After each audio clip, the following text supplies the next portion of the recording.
This is new video coming out of Yazoo City, Mississippi, where our very own Mike Seidel is on his way to. We're going to have live reports from him as soon as we possibly can. Witnesses have described sections of Yazoo City as looking like a lumber yard. Eastern side completely gone. We were talking to Chris Harris, storm chaser, who's been in the city now for quite some time, and he keeps giving us updates. The updates are not good. Many folks are injured, and again, at least the eastern half of the city gone. A lot of the trees in the distance just stripped, the leaves stripped, and this is more Chaser TV video here as well. Just ominous weather out there. Look at it, it's very dark. This is brand new video coming into our satellite center. Again, we are streaming this live. You can see the very heavy rain in Yazoo City. You can barely see past the power lines, Adam, and take a look at that power pole. It is really having a hard time holding up against that wind. Oh yeah, and you can see a lot of the debris flying through the air there, so we're pretty close to what appears to be a tornado. Of course, one of the things that we worry about is what we call rain-wrap tornadoes, when the visibility goes down to almost nothing. Again, clearly some very strong winds, debris all over the place. Most likely it looks like leaves from trees probably just being ripped right off of the trunk. So just some wild video continuing to come into the Weather Channel. Just another reason why you want to keep it here to TWC. We will have all sorts of new fresh video to show you with this breaking weather. And that is that description of the lumber yard that we were hearing witnesses describe. We're bringing that to you live now. That unfortunately was either a business or someone's home. This is someone's home destroyed. We're confirming that now for you.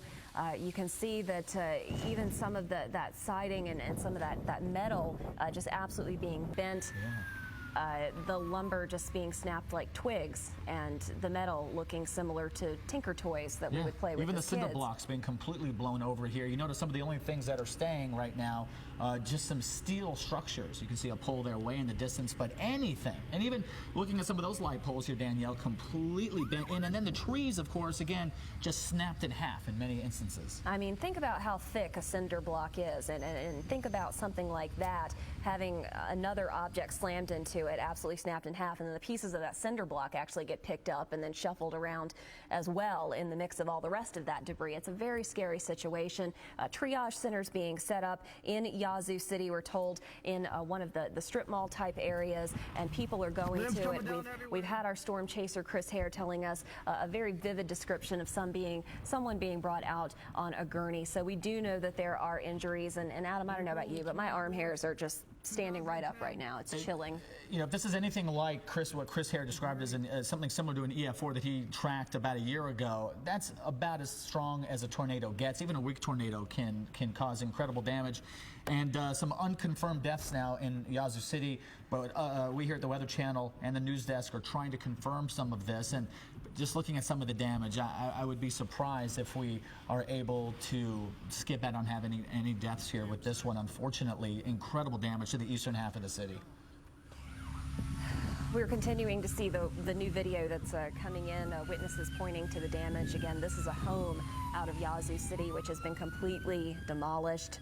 You can't even tell that it was a home. Again, just absolute piles of debris, sirens going off in the backgrounds. You can see in that particular piece of video, the sun is actually coming through, but in some of the other video I'm bringing you, you can see just how ominous the sky looked at the time, just even immediately after the storm had passed. This is why we tell folks, you know, when you're under tornado warning, if there's a tornado on the way, you have to try and find the sturdiest part of your home, because as you can see here, even if you found the sturdiest part of your home, you could still be in trouble. So you got to find that spot and go as low as you can. In a lot of these instances, Danielle, I fear that all are going to be left are just the slabs that the houses are built on. And we always tell people, have that plan in place beforehand, because severe storms form within minutes. You don't have time. By the time the sirens are coming through, that is the time when you need to be gathering your family and your pets and getting into that safe place that you have designated yourselves to go. So again, that was brand new video that we were streaming live to you out of our satellite center, brand new here at the Weather Channel. And of course, we're going to have a lot more updates for you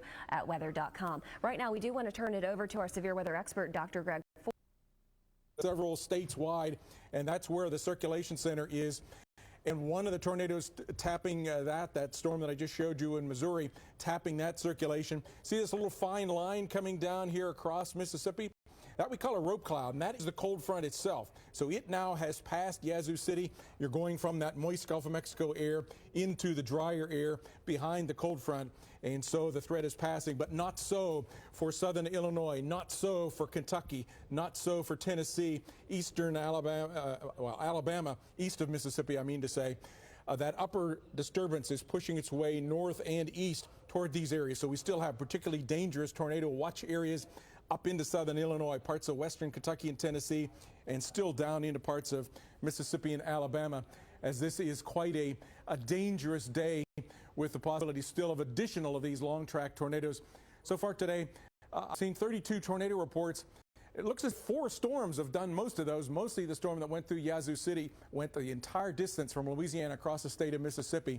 To be duplicates, but there wasn't any damage reports. And as he mentioned, we could have had 4 at this point. Obviously, those are still being confirmed. This is brand new video, again, coming out of our satellite center. Absolutely brand new. You can see where all the damage is being done to these homes. Adam, just absolutely being flattened.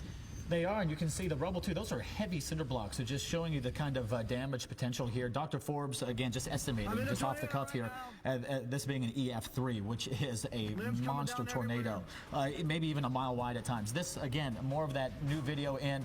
You can just see why this guy has pulled off to the side of the road. Debris flying through the air. You have no idea where the tornado is when visibility is this low. NOAA weather radios, and subscribe to Notify on weather.com. It can keep you ahead of the storm. We'll be right back, though.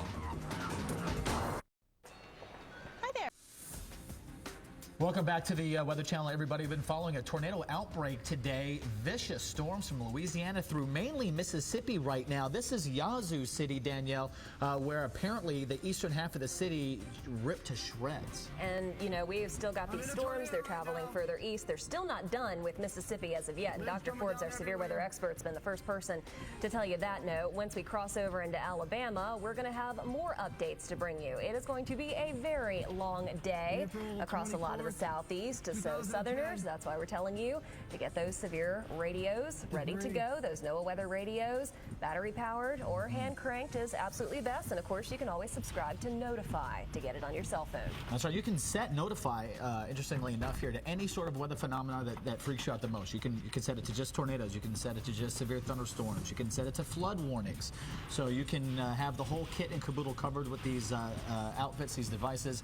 And the best thing, like you mentioned, with the battery or hand cranked, you can actually operate these without power. If your power goes out, you want to know what's going on. And we've had some reports on power. Right now, a lot of the focus has been on damage, but Adam, the latest report I'd had out of one area in Mississippi was that 14,000 were without power. I'm sure the number is well staggering beyond that at this point because, of course, the storms have kept on progressing since that report came in close to an hour ago. Yeah, and you see with this structure here, some of the only stuff standing is steel, basically, some sort of metal siding. That is about it. In the distance, again, that trend continues. Everything else just demolished. I mean, you see cinder blocks like this just strewn across the ground. We're talking about a major tornado here, and a lot of the trees with their leaves and pine needles ripped right from the actual branches. And while it's very easy to take your eyes to focus in on the damage, look sort of beyond the damage and look at the ground and how saturated it is. We haven't even begun to dive in on the flooding aspect of this as to what's going on in the ditches, the area creeks, the streams, the rivers. But when you have rain, here's Exhibit A for you on that as to how hard that rain was coming down. Flooding is also going to be an issue. Yeah, and sometimes with these tornadoes too, they can get, as Dr. Forbes was mentioning earlier, rain wrapped, or some of the low cloud and heavy rain actually wraps around the tornado. Then you're in even bigger trouble because you have no idea. As you can see here, visibility down to, I'd say, maybe 30, 40 yards. Impossible to know where that tornado would be in a situation like this. If you happen to be in your car and you don't see a strong structure that you can go to, don't leave your car. Just you got to ride these situations out. And this, again, new video only to the Weather Channel. That's right, and we really appreciate all of your eyewitness weather reports. If you do have something to send us, again, be safe. We appreciate the video, but the most important thing is you and your safety. But it is eyewitness@weather.com. Again, that's eyewitness@weather.com. So we want to bring in James Brady, one of our weather producers. This man is all over the storm reports. And what are some of the National Weather Service outfits and people on the ground saying right now, James? Well, Adam, you just mentioned about people being in their cars. And in Mississippi, there were some of those cars that were blown off of the highway. and several injuries were reported with that. Also, we mentioned the chemical plant in Omega, Louisiana, just north of Tallulah, with several injuries, as well as it was destroyed. Most of it was destroyed. They have crew out there right now. And just north of Starkville, just past Mississippi State University, there have been reports of a lot of trailers turned over as well. And it's not just the severe weather. We're dealing with rain. Even reports as well in Memphis, Tennessee, with a lot of reports of flooding as well as trees just in the downtown area. So Adam, Danielle, there's a lot going on, and I'm going to continue to bring you guys reports as well as our viewers reports as we continue this long day of severe weather. Back to you. James, if you see on the radar there, the radar box to the left of the screen there, some of those areas outlined in red, that's where still some of the active weather is. Most of this now east of Interstate 55. James Brady was talking about Interstate 55 with all those troubles. At least that part of real estate looking a little bit better, but flooding elsewhere. So this is several different elements to this big lumbering storm system. This is going to be a lot more than a lot of your local storm drains can handle. So I'd like to take this opportunity to say, I know there's a lot of people out walking around after the storms have done their damage. Please keep an eye on your kids around those storm drains, because that water going in could suck them in very quickly. We actually had a storm stories about a man, a full-size adult, that literally got sucked through a storm drain because the power of the water was enough to pull him through. It is unbelievable that he survived that, but that episode of Storm Stories I think will stick with me for the rest of my life, and I just don't want that to happen to anybody else. So please keep an eye on your children, especially around any areas of rushing water. One of the leading causes of death actually is inland flooding. A lot of times when you're tracking tropical storms and hurricanes, people think, oh, it's going to be the wind.